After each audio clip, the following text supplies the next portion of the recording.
రామాపురం గుర్రంకొండ మండలం పీలేరు కాన్స్టిట్యూషన్ నుండి వచ్చినాను సార్. నేను పువ్వుల వెంకటరమణ నా పేరు. Retired high school head master. Kuppam కాన్స్టిట్యూన్సీలో రిటైర్డ్ హెడ్ మాస్టర్. చంద్రబాబు గారి నియోజకవర్గంలో రిటైర్డ్ హెడ్ మాస్టర్ నేను.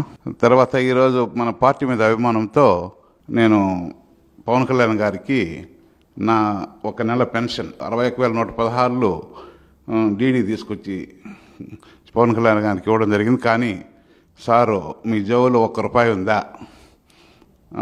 మీరు ఎందుకు పెన్షన్ నాకు అంతా ఒక నెలంతా ఇచ్చేస్తే మీరేం కావాలా? కాబట్టి ₹1 జేబులో ఉంటే చూడండి. నేను ₹1 లేని దానికి ₹10 వచ్చింది. జేబులో తీస్తే ₹10 మాత్రం తీసుకొని డీడీ వెనక్కి ఇచ్చేసినారు సారు.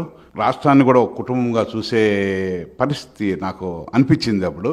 కాబట్టి ఇలాంటి వ్యక్తి మన రాష్ట్రానికి పెద్ద మనిషిగా ఉంటే రాష్ట్రం ఎంతో ముందుకు వస్తుందని నేను అనుకుంటున్నాను సార్.